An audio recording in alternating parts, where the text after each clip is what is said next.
You wake up in the morning, the alarm goes off. You lie there for a moment and notice your stomach feels bloated, your face looks puffy, your body feels heavy, even though you didn't overeat the night before.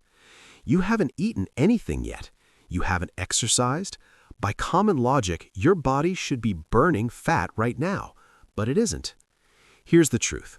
Within the first 30 to 45 minutes after waking up, your body makes a critical biological decision, either to burn fat or to store it for the rest of the day. And once that decision is made, it's extremely difficult to reverse with dieting or exercise later on. Most people don't even know this metabolic window exists. You can eat clean at lunch, train hard in the evening, do everything right, and still struggle to lose belly fat if you send the wrong signals in the morning. This has nothing to do with discipline or genetics. It comes down to one hormone, cortisol. Belly fat doesn't listen to willpower. It listens to cortisol. Cortisol often gets labeled as a bad hormone, but it's actually a survival hormone. The problem isn't cortisol itself, it's when and how it rises and falls. Visceral fat, the dangerous fat that surrounds your organs, has far more cortisol receptors than subcutaneous fat. That means when cortisol is high, belly fat responds first and strongest. After a full night without food or water, your body enters a state of metabolic vulnerability. You're dehydrated, your blood is thicker, your nervous system is trying to assess one key question: is it safe right now?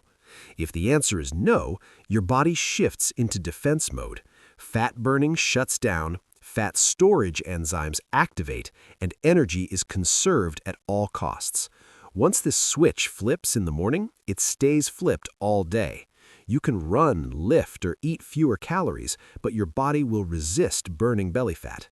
So the goal isn't to force fat loss. The goal is to convince your body that burning fat is safe. The 5 biological signals that unlock visceral fat. Number 1, hydration and minerals, the first safety signal. One of the biggest mistakes people make is drinking coffee immediately after waking up. After 7 to 8 hours of sleep, your body is significantly dehydrated. This alone increases cortisol. Your adrenal glands, the organs responsible for producing cortisol, don't run on motivation, they run on minerals, especially sodium and potassium. When those are low, cortisol rises as a compensatory stress signal. The fix is simple. As soon as you wake up, drink a large glass of room temperature water with a pinch of high-quality sea salt. You can add a squeeze of lemon if you like. This sends a clear biological message. Resources are available, there's no emergency. Cortisol begins to drop almost immediately. Number 2, natural light, resetting your metabolic clock. Your metabolism isn't random, it's controlled by your circadian rhythm, governed by a master clock in your brain. When this clock is out of sync, cortisol stays elevated, cravings increase, and belly fat accumulates. Indoor lighting and phone screens are too weak and biologically confusing to properly signal morning to the brain. They leave your system in a half-awake, stressed state.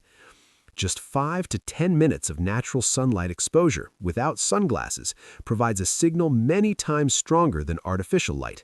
This triggers a healthy cortisol rise followed by a sharp decline, resets your circadian rhythm, boosts serotonin, improving nighttime sleep.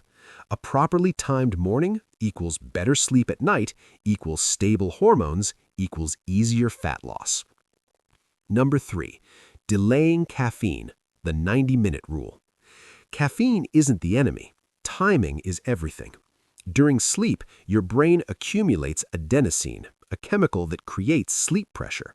When you wake up, adenosine is still present. If you drink coffee immediately, caffeine blocks the signal without clearing adenosine. The result, an energy crash in the early afternoon, followed by a cortisol spike to compensate. That spike leads to sugar cravings, insulin release, and belly fat storage. Waiting 90 minutes after waking up allows your body to complete its natural awakening process. When you finally drink coffee, no crash, no cortisol spike, clean, stable energy. Number 4, Gentle movement. Walk. Don't shock the system. High-intensity workouts in the morning are often promoted as the fastest way to burn fat, but for stressed individuals carrying visceral fat, they do the opposite. HIIT and sprints signal oxygen deprivation and danger. Your brain interprets this as an emergency and raises cortisol, telling your body to hold on to fat. But a slow forward walk, however, sends a completely different signal. As images move past your eyes, a phenomenon called optic flow calms the brain's fear center. From an evolutionary perspective, forward movement means control and safety. A 10 to 15-minute walk outside lowers cortisol, combines light and movement signals, and unlocks access to visceral fat stores. Number 5. Avoiding the phone, protecting a vulnerable brain. Checking your phone first thing in the morning floods your brain with dopamine, stress, social comparison, and reactive demands. This instantly activates fight or flight mode. When the brain perceives chaos, the body stores fat for survival. Delaying phone use for just 30 minutes allows your nervous system to establish calm. A proactive morning creates a lower cortisol day. Final takeaway. This isn't discipline, it's biology. When you follow this sequence, cortisol rises and falls correctly, hunger decreases naturally, energy stays stable, calories drop without effort, and fat loss becomes a side effect, not a struggle.